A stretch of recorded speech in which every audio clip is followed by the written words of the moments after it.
Right. Today we're conducting an interview with Chaplain Colonel William Green, the U.S. Army Pacific Senior Chaplain. Sir, could you spell your first and last name for the camera? So first name is William, W-I-L-L-I-A-M. Last name is Green, like the color, G-R-E-E-N. Junior. So I'd like to go by Junior because my dad is senior, so. Okay. Thank you, sir. Appreciate you coming in today to talk.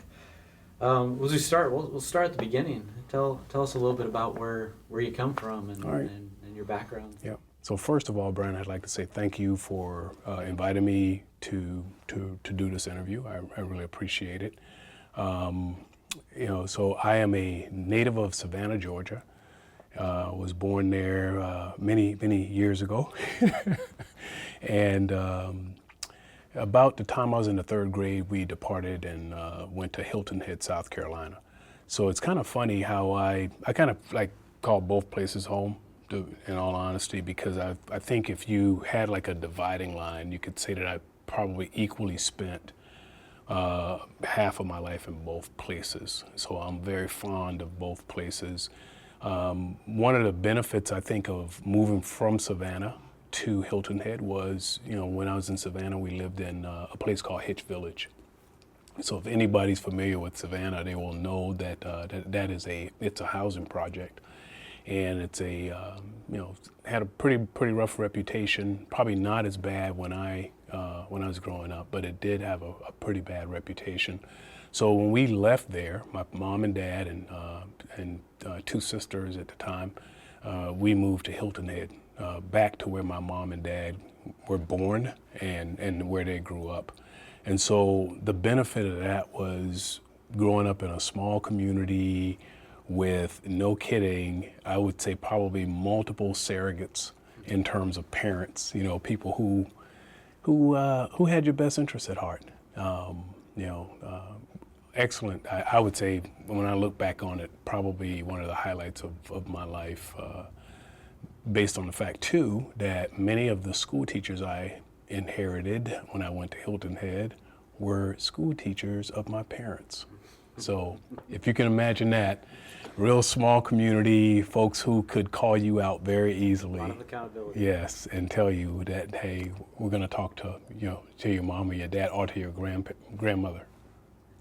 Was the impetus to move from Savannah largely due to the where you were living and the situation there? No, it was when I talked to my mom and dad about it, they said that, hey, we primarily moved back because of their parents. So they were getting older. And I do remember probably at a probably about the time I was like 7 years old, my grandfather passed away. And I think my dad was more concerned about moving back home to help his mother there on the island. Although he had several brothers and sisters on the island, he just felt like, hey, look, I need to go back, and pretty much for the same reason for my mom.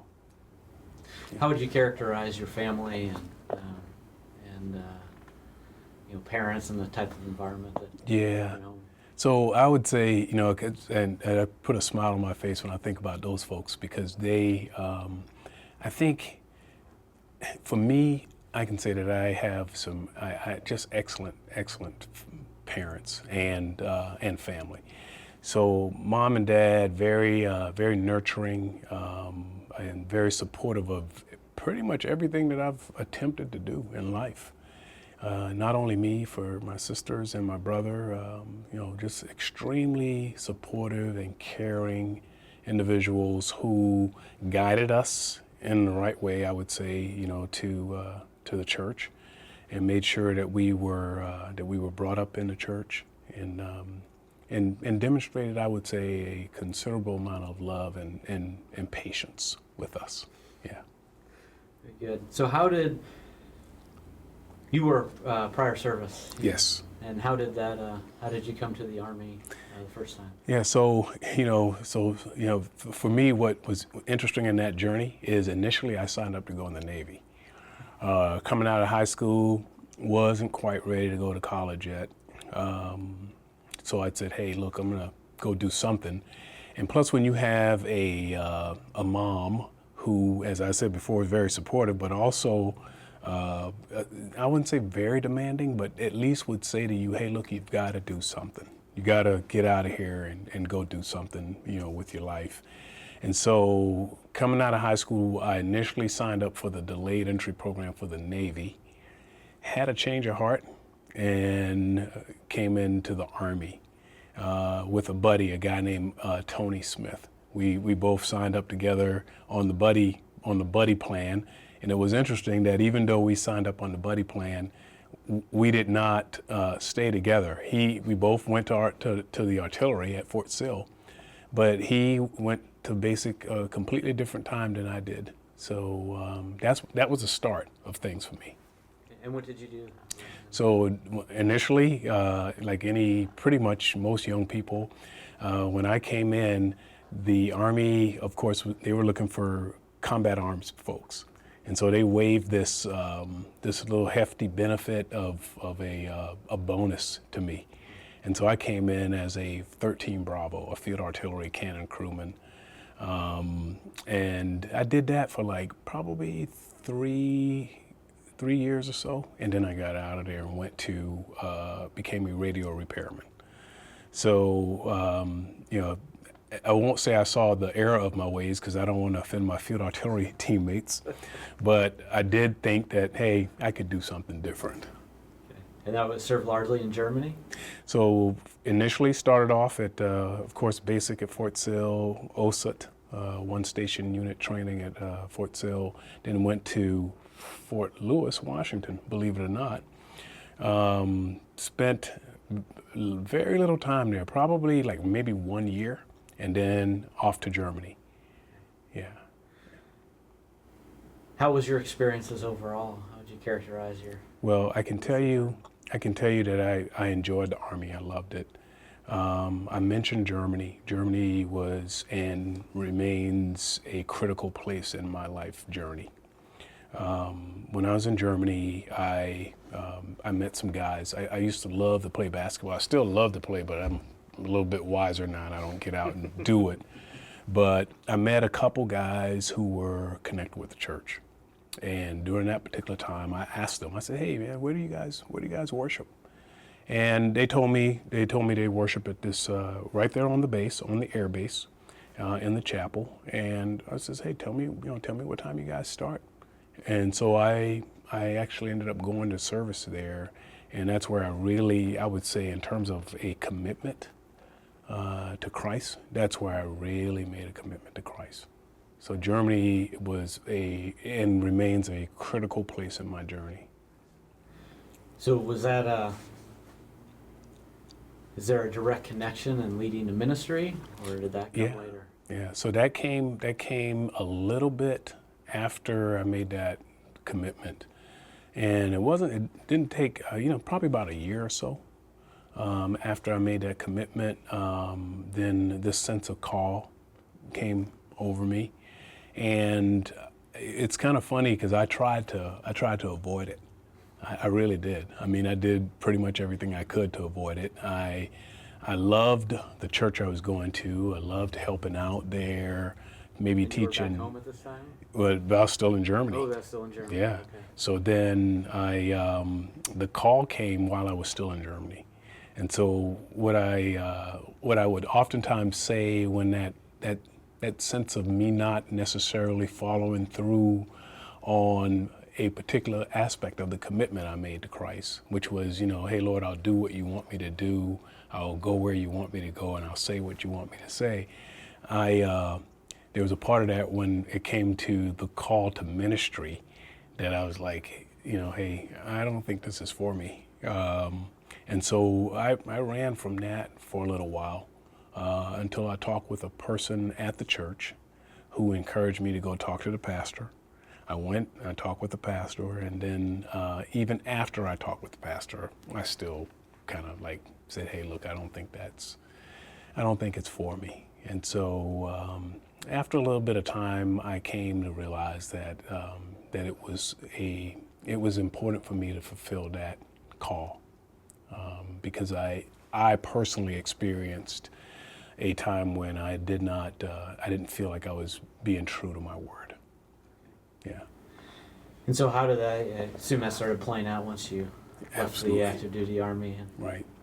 So what I decided to do was to get out of the Army, to go to college. So I started college while I was in the Army, but I decided to just totally make a break so that I could go and do it. So got out of the Army, went to Savannah State College in Savannah, Georgia, went through the ROTC program, was branched regular Army Field Artillery. And knowing that I had had that prior experience with field artillery, I was like, hey, I think the Lord has a real good sense of humor. And in a way, me being branch field artillery, I think was a way to push me to seminary. Because I think at that time, had I gotten any other branch, I probably would have came into the Army. But I still had this sense of call and wanting to serve, and in the capacity of a chaplain, that was important to me. Yeah. So anything else significant in that you want to highlight there before as it leads you back into the Army as a Yeah. as a chaplain? So during that break, right before I got out of the Army, I got married. So as I'm going through undergraduate school and seminary, I'm married, but I'm also pastoring a church in Savannah, Georgia. At that time, I was pastoring a church. Really, really great congregation, one that I still really love. It was pretty hard to make the decision to come into the Army after completing seminary because of the people at that church. It's the Fairlawn Baptist Church right there in Garden City, Georgia. Great group of people. Taught me how to be a pastor, I think, in a lot of ways. And but they were also, extremely loving and supportive. They did everything they could to help me, walk through that maze of, completing undergraduate and graduate school or seminary. So as you began to transition then back into the active duty as a chaplain, any kind of formative experiences, thoughts, things that happened during that time, your first duty assignments? Yeah. So first duty assignment, Fort Sill, Oklahoma, back at the Field Artillery. So I have this thread running through my journey. It's interesting. It's a couple threads, but one is the Field Artillery. And so when I got there, I had a really good start. The commander there, a guy named Emilio DiGiorgio, Lieutenant Colonel at the time, really supportive and compassionate commander. We had been having some trouble and some challenges with the chaplain assistant, and he was a guy that wanted to give this chaplain assistant a chance. And what I appreciated about that was he, even in his role as a commander, he displayed, I think, a lot of grace to the chaplain assistant and asked me to sign on and said, hey, Bill, I need you to help me sort of like, not necessarily rehabilitate this guy, but kind of get him going in the right direction. That was key. And then right after him, I had another commander, a guy by the name of John Skidmore, who was also a very good commander. Now, imagine the field artillery guys can be pretty direct and and pretty gruff, but both of these guys were direct and gruff, but also very compassionate commanders, and gave me, I think, the space, to learn as a first-term chaplain. Although I could benefit, and I did benefit from my experience of prior service. I also thought that they set the conditions and the command climate for me to really get in there and learn what it means to be an Army chaplain at the battalion level. Now, were there things stand out to you that your expectations, both based on pastoral experience and your prior service, that just the chaplaincy was different, or there was challenges to... Yeah, I would say in terms of things standing out, The biggest thing I think at that particular assignment and during that particular time was really being with the troops. So, as you know, a lot of times you can be like a pastor in a congregation, and then that could sort of be kind of nipping at you and pulling you to really do those things and pretty much be exclusive if you can, and you use it as a line to kind of say to the command, hey, I've got to go do this on Sundays.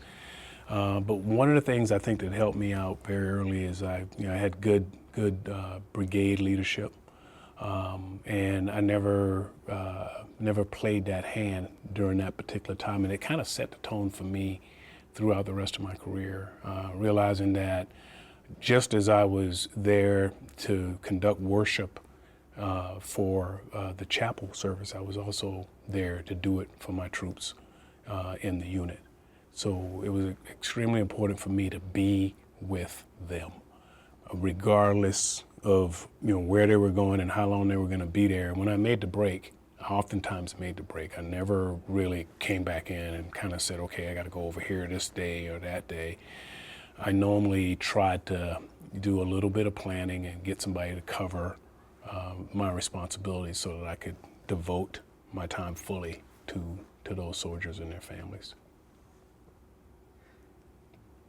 So over the course of your years as a chaplain, there's as you look at your timeline and the normal battalion and brigade level and the tactical assignments, but you also have a few different things that not everyone experiences, and I see what ranging from clinical pastoral education to time at the schoolhouse and at the Pentagon. Yeah. So as you just kind of think about those other experiences, how have things that you've learned, things that have shaped you and that have brought you to where you're at today? Yeah.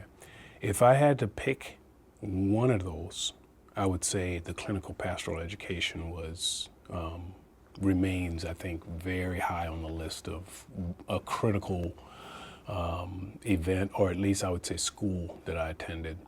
And the reason I would say that is what that did is it afforded me the opportunity to spend some time doing some introspection. So looking inward and thinking about my theory of ministry and how I conduct myself and how I deal with people.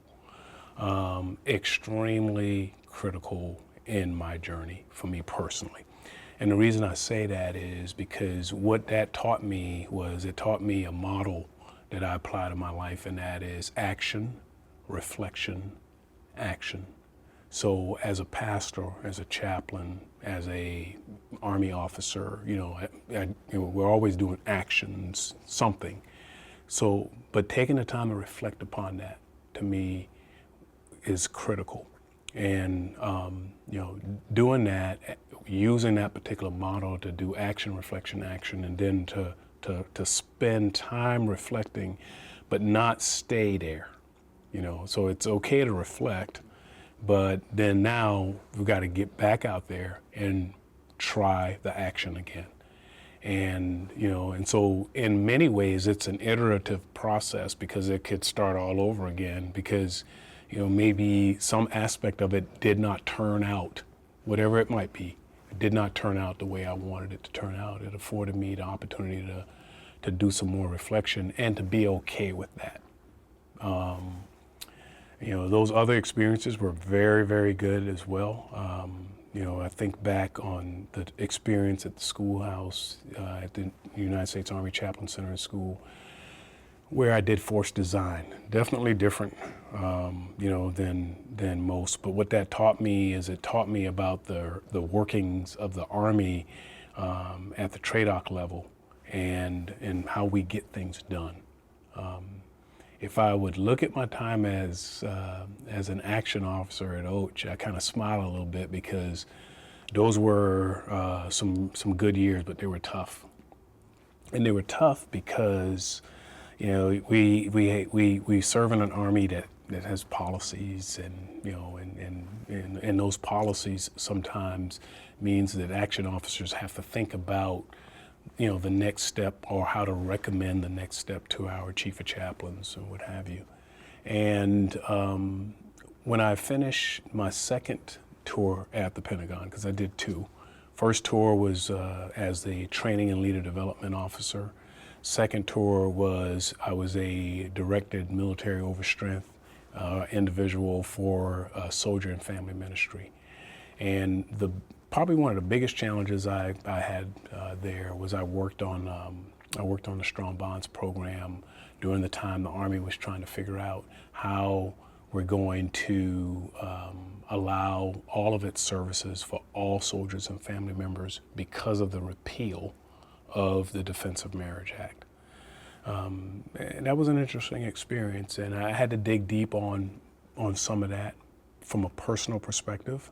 But where I came out on it was I felt like what I was doing there, as we looked for a way to make the Strong Bonds program available for all soldiers and family members, I looked at the side of me being there as a chaplain to make sure that we could also protect the First Amendment rights of other chaplains. And when I kind of put it in that particular, vein, if you will, I had a sense of peace about it. It became another action, if you will, that I had to work. And I would say in the end, was happy and am happy for that experience, to have had a chance to work it, although, from a religious perspective, I may not necessarily see and agree with everything that we do as a nation and as an army, but I am, sworn to support and defend, so. Have you felt the challenge over your career to the tension between our prophetic voice as some have called it, the conscience of the Army, and the tension and the challenge to, or the pull maybe, to be ministers of state religion? Yeah, for me with that, Brian, I tend to, so I think the pull is real, and the tension is real.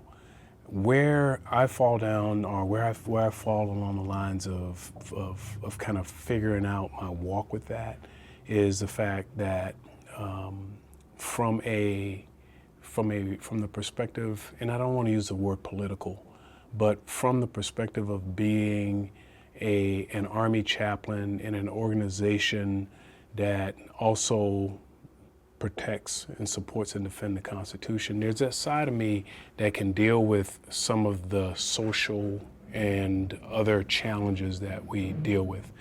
And I choose to deal with that, I'll be upfront with you, I choose to deal with that from the perspective of love.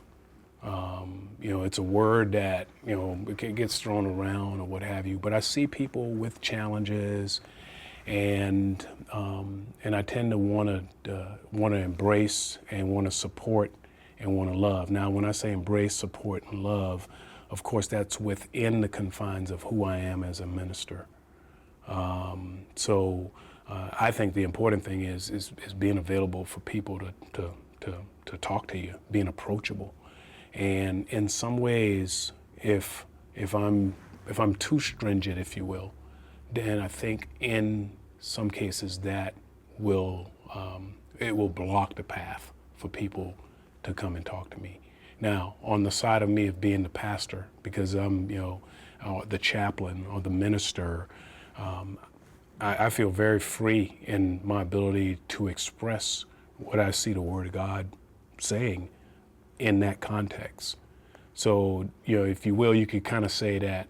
So, in the unit context, I'm the chaplain there as the pastor, but then I'm not the chaplain there as a pastor as if I'm the chaplain and pastor in a church. It's a little different, and I know it probably would take me some time to kind of parse that out a little bit, or at least to differentiate it. But when I'm in the chapel, it's a little bit different. And then also I would add that maybe even in some counseling contexts, I would be a little bit different. My first approach, though, is to love people, and then hopefully open that door for us to have some meaningful conversation, some meaningful discussion, and for them to know that regardless of the decisions they make in life, I'm a person there that's been called to love them. Yeah, that's sort of where I fall. All right. Thanks. Switching gears a little bit. Mhm. 2 different tours in Iraq, Yes. combat tours. One in '04 and one in 2010. Yeah. So a little different situation Right. on the ground there between the 2 of them. But can you just briefly describe the roles that you played in both, and then maybe we'll just talk about some highlights and significant events. So the first tour was in '04, as you stated, and kind of smiled a little bit about that one because I went to Iraq off of the heels of being at the Command and General Staff College. So as everybody says, the best year of your life. So I spent that time, and at the time I went through CGSC, they were going through what we call it was a pilot program with ILE and Legacy CGSC. To this day, I'm kind of happy I got Legacy CGSC because it did offer us a little bit more free time than the folks who were doing the pilot ILE course. And I used that time. I can tell you what my objectives were, my goals. My goals were number one, because before I went to CGSC, I was just coming off of a tour in Bosnia.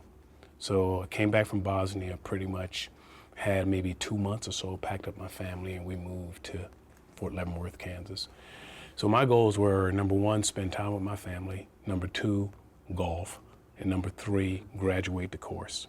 I'll tell anybody, that's right, absolutely, because I felt like, I'd already missed a significant amount of time with them. So coming off of the heels of that experience, family time, golfing, and graduate the course, which I took seriously, but I just put them in that particular order. I got to Germany. It was, PCS to Germany, and was there for about 9 days before I was standing in the sandbox in Iraq. And I got there and was assigned as the 1st Armored Division Aviation Brigade Chaplain. Great experience. At that particular time, with all the everything was still pretty new, even though I got there a little bit after the main body. But one of the highlights of that particular that tour, and I wouldn't necessarily say a highlight in terms of something I'm would be happy about. It's a little bit interesting, but the UN. I think the UN building at that time, it was bombed, and one of the things I had to do, probably right out the door, was do a bunch of ramp ceremonies for individuals who had been killed in Iraq in that UN bombing. And I remember even at that time meeting a colonel from the Australian Army who was sort of the lead guy trying to make sure that we got all these remains back home to their families. It was a really interesting time. Made me, search a little deep because, hadn't been there long, and those weren't necessarily my soldiers, but they were people there who were supporting the mission. They were there doing their part to support the mission, and unfortunately, a number of them lost their lives. So that particular event was really an interesting one in my time.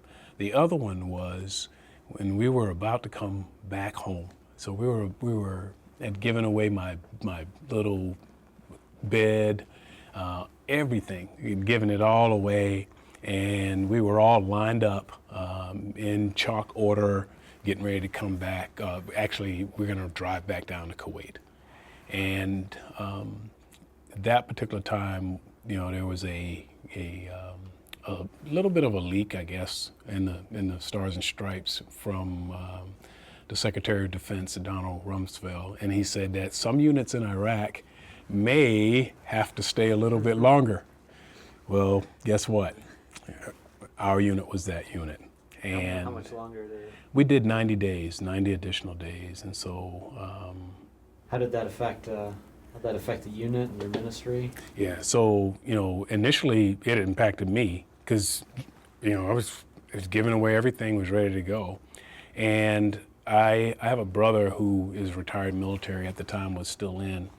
And, he and I talked, and he just said, hey, Bill, you got to be there for those soldiers and their families, or at least the soldiers that's there, and, there in Iraq.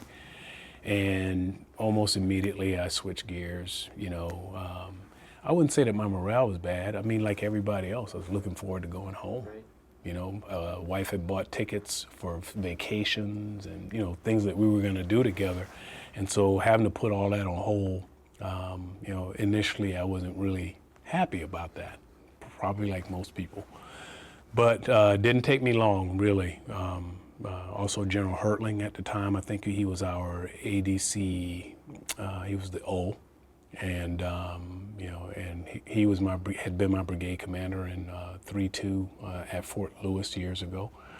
And he just said, hey, Bill, need you to take care of these soldiers. And to me, Brian, that I mean, I knew I had a mission. And the mission was to help the soldiers work through that whole process and be there to hear them and to love them and counsel them and support them through the challenges they had. And so that was the first experience. Second was a little bit different. Go back go back to Iraq again, this time as the division chaplain, and for 1st Armored Division. So, each time I went, I was there as the first, in some, capacity with the 1st Armored Division.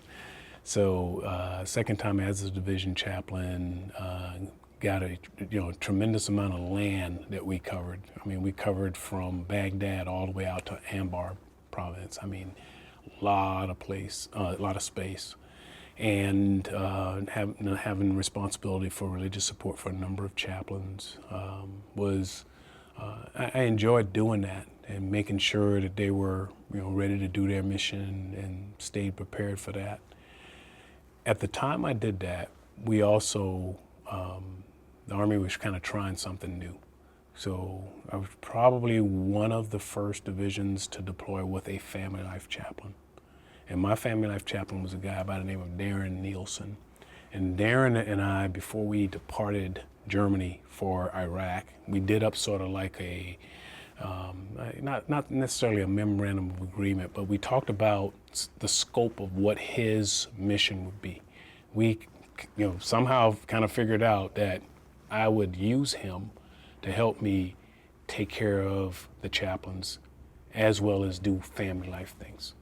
And so that worked out extremely well. I would say that I'm a proponent of having a division family life chaplain in a setting like that who can make sure the caregivers are healthy and able to provide ministry for the soldiers in a deployed environment.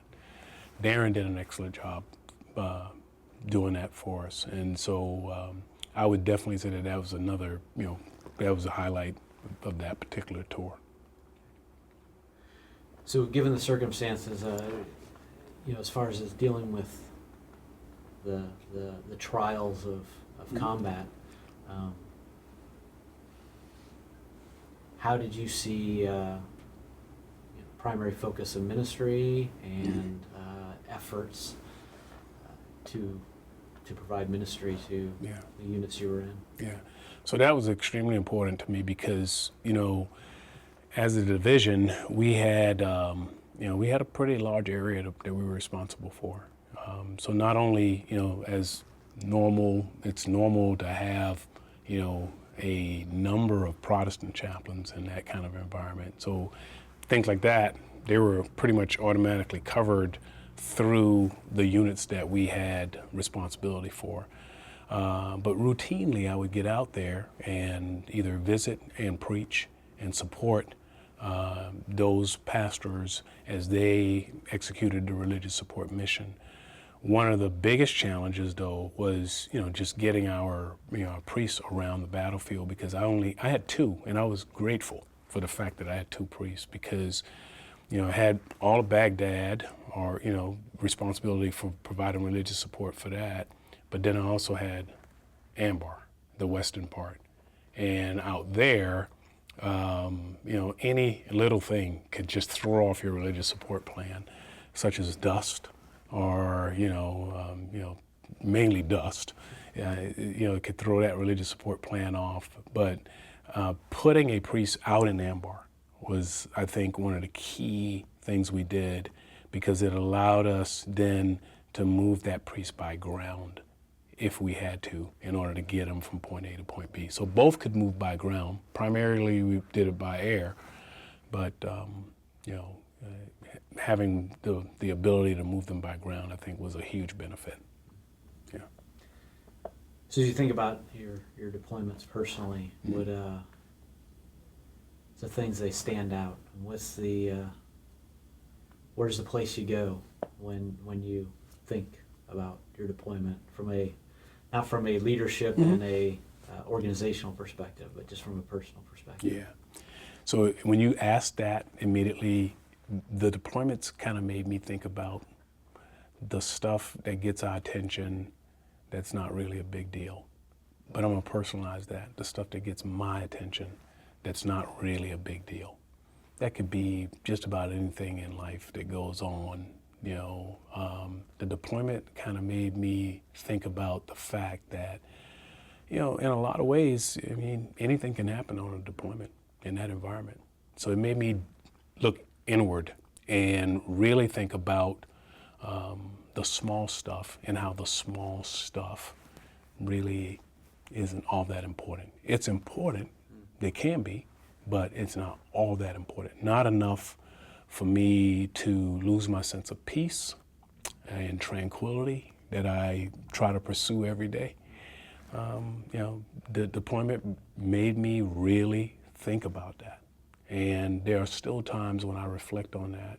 I ask myself, hey, is this really a big deal? In some ways it can be, but what I've elected to do personally is to kind of think of it in that context and then move out from there. So doesn't mean that, in terms of responsibility for things that I have responsibility for, that I just neglect those. It just means that if I had to prioritize them, the small stuff, they still fall down at the bottom. And then the big rocks, the really important stuff, that's the stuff that I tend to, then maybe move out on with a little bit more sense of urgency.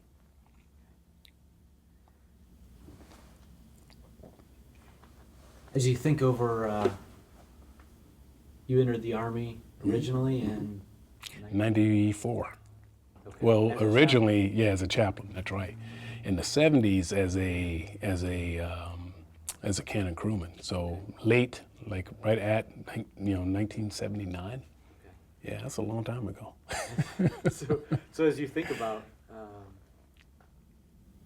as you reflect on the Army and the changes, what do you think are the most significant things that you've seen from the time you first raised your right hand until now? Yeah, I would say that some of the social stuff is significant.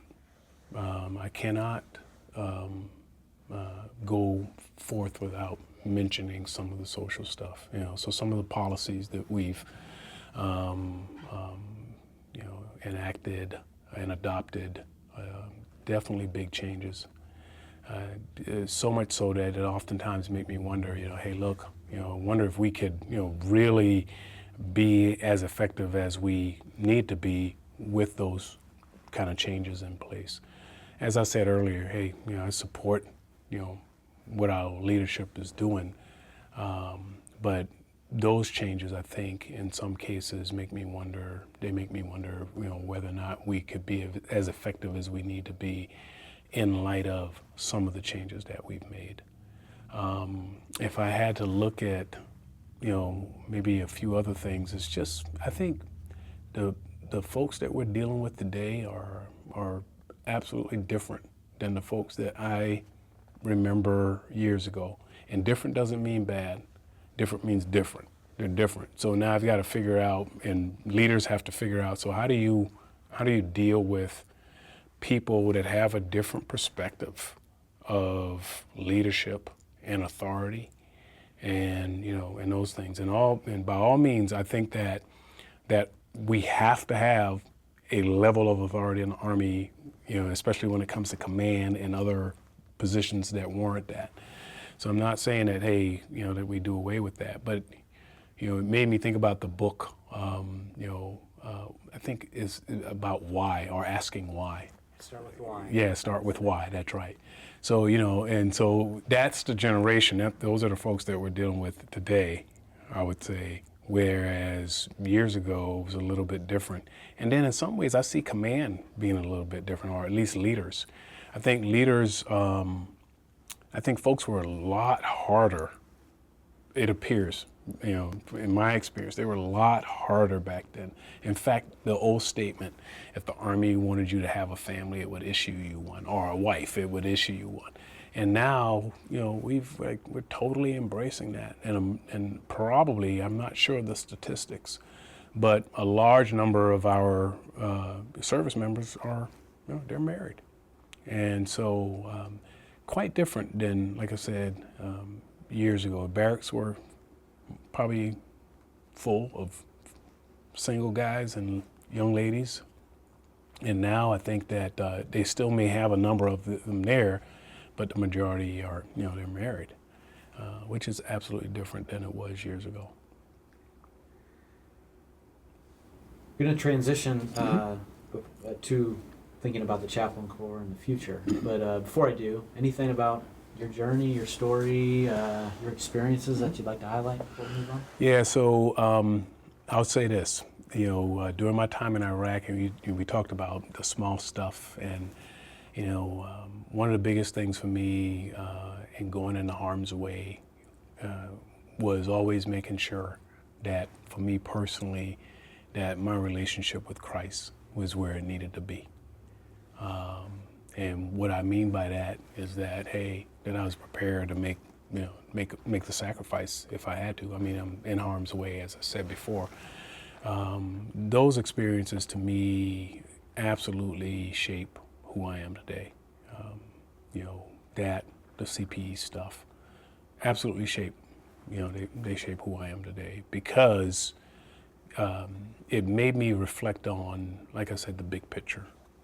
And the big picture to me is, as I said before, just having some sense of peace and tranquility in life, and yet going forth and getting things done as a command chaplain, or as a chaplain, or as a staff officer in a unit.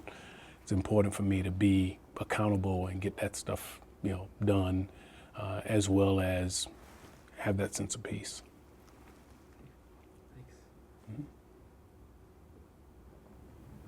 As you look towards the future in the Chaplain Corps, and after you have moved on, and folks who are just coming on active duty now become senior leaders, what do you see as the biggest untapped opportunities? Yeah. So and this one might be, when I think of untapped opportunities.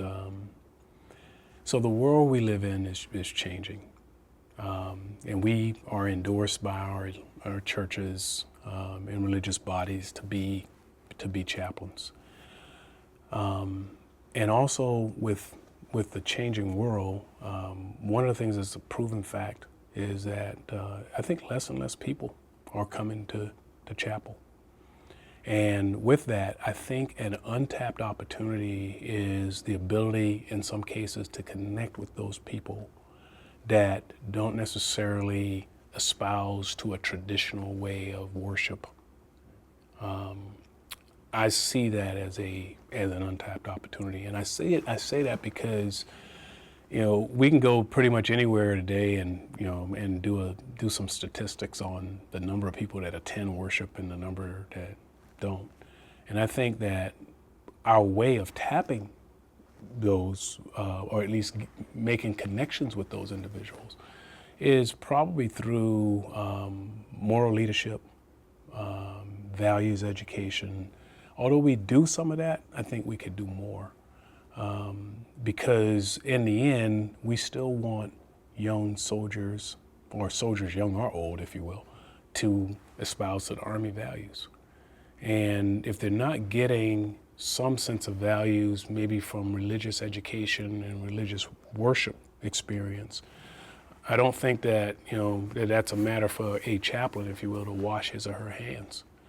They can still make a connection through moral leadership, training, and being intentional about that, and taking every opportunity to operationalize that, maybe at the end of a PT formation or something, to talk about what, good and bad, or good and evil, right and wrong, what that looks like, especially as we wear the uniform and represent our nation in various countries across the world.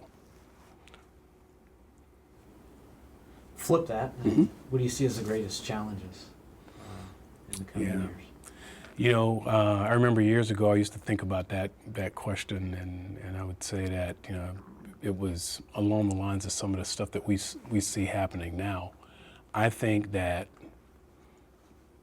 the challenge may be along the lines of I don't want to say an assault, because I think it'll be just a quiet push against, in some cases, religion. And not necessarily just in the Army, but all around. I think that's going to be a challenge.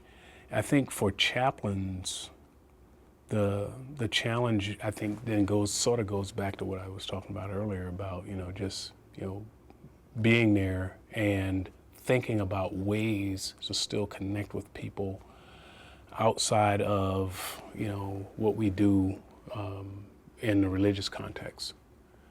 I think that's going to be a challenge, and maybe even along the lines of us making sure that we can help the command kind of think through what that means in terms of what his or her unit looks like in the future, whether or not it's a healthy unit, it's a spiritually fit unit, it's a physically fit unit, or what have you. I kind of see those as maybe some of the challenges. Probably when I finish talking to you, I'll think a couple others, but right now, that's one of them. I just noticed that as you were talking about the challenges of meeting soldiers where they're at, it goes back to, as I asked you about your first experiences, and talking about being out there, and I see the thread of the relationship, right, the personal contact. Yeah, when I test out, I've done a number of these relationship type assessments. And when I test out on all those assessments, most of them, I come out strong on the relationship side. Because in the end, I make a statement at home. I say this to my spouse. I says, people are people. The fact that I've been given a mandate to love them, and they're people. So with that, it means that there's, try to display as much compassion and understanding and what have you, so that I can still connect with them, and maybe even talk with them and meet them where they are. And in some cases, as we see all kinds of challenges. We see some successes, of course, but we see some challenges in the life of young people that we come face to face with in our units and in our Army. And so being available to kind of meet those challenges, or at least to help address them, I think is really important to me. Last two questions is, frame them is, so context is you're chief of chaplains for the day, but not just in reality. You're chief of chaplains, and what you say goes without all the other the bureaucracy that you know, and the hardships of actually implementing things. So if you were chief of chaplains for the day and could execute flawlessly one thing, and these are two things in two different areas. The first is, I'd say, what is a change that would help soldiers and family members the most? Yeah, I would, there's a side of me that want to go after that question from the perspective of the chaplains, and so that we are diversified enough that regardless of who we encounter in our units or on the battlefield, that we have chaplains that can meet the needs of people regardless of where they are on their journey. And so what that means for me is, and I hope I'm getting at what you're asking me here, but it's a diversity concern. That would be that we would diversify and be more intentional about diversifying the Army chaplaincy to really address people. So, I remember years ago when I came in, we talked about perform or provide. And so the way I'm thinking about this is that you still can do that, but yet your ranks, the ranks of the chaplaincy looks more and more and more like the ranks of the Army, to the point where if I know I'm going to talk with someone that doesn't necessarily meet up with some of my religious tenets, they don't believe them, but yet, and they don't really want to talk to me, but I can still reach out to someone else in our ranks to make sure that person gets their needs met. I think that would be one of the highlights for me. It's back to this, it's to this thing about diversity and being probably a little bit more intentional about it.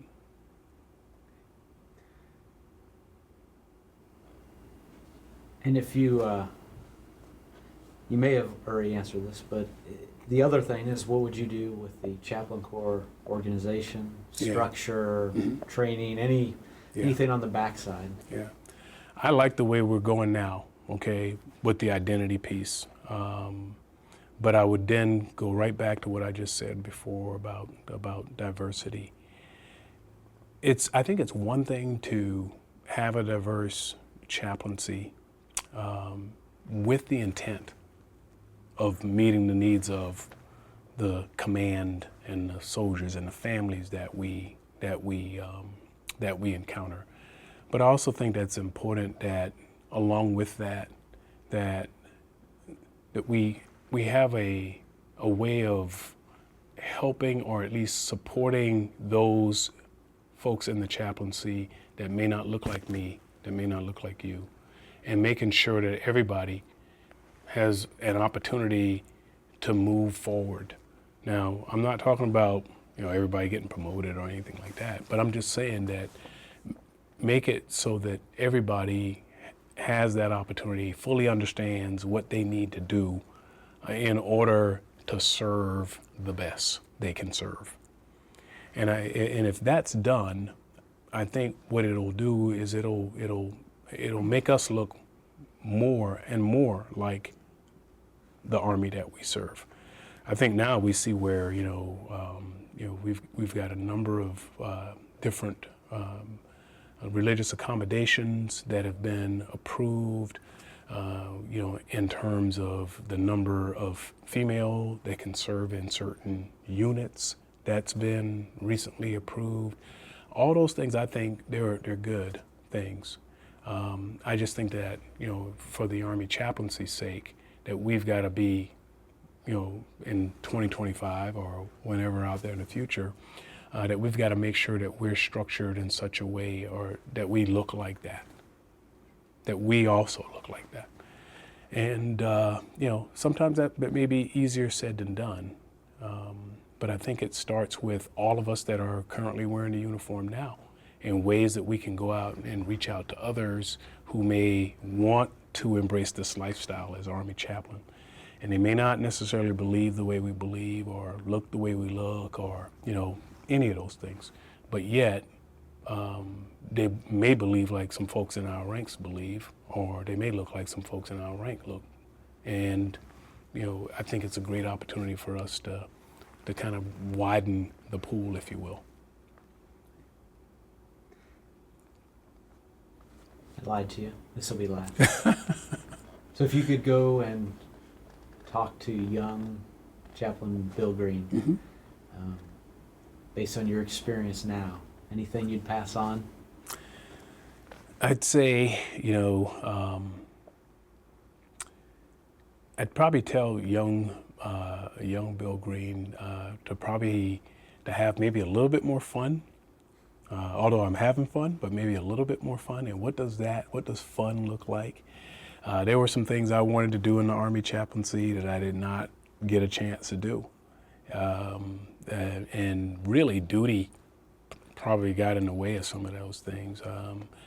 There was a point in time in my journey where I wanted to go airborne. So I probably would do that if I could talk to young Bill Green. Hey, look, maybe try to do that while you're in ROTC or what have you.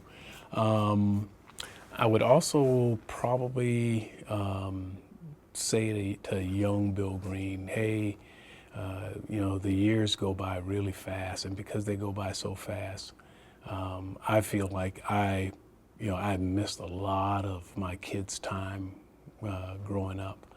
So when the opportunities are clearly there to spend time with our families, or I'm going to say in this case with me, young Bill Green, with his family, that he could embrace that a little bit more. And when I say family, I'm not just talking my wife and my kids, but we have a strong tradition in my family where I'm from, in South Carolina, where my father's side, we have yearly family reunions, and my mother's side, we have family reunions every other year. And I, at this point, cannot remember the last time. It's been a while that I've attended one of those. It's those kind of things, just making sure that I take the time to embrace that too, while my family is in tow, so that we can get to know, our families a whole lot better. Because I realized one thing, Brian, and that is this. One day, I'm gonna, take this uniform off, and I'm gonna go back on, anywhere, USA, whatever, wherever that is, and I'm gonna wanna make a difference and have an impact in the life of people, and mainly my family and the community that I grew up in. And so it's, I wish I could, as I look back, take more time, well, would have taken more time to kind of do some of those things. The urgency of now seems to always take over. And in some cases, that urgency was legitimate. So in those cases where I clearly could have made a different choice or a decision, I would say, hey, look, it would have been better if I would have, had taken advantage of the time to spend more time with my family members and loved ones. All right. Well, sir, I appreciate your time and Yeah. sit down and share your journey with me. Well, again, I appreciate you taking the time to do this and to ask me to come and be a part of this. I think it's extremely important, and as I mentioned to you about, I think it's the National Public Radio with StoryCorps or something along those lines, and how people are recording oral history, and I think it's important. What a way to keep it alive.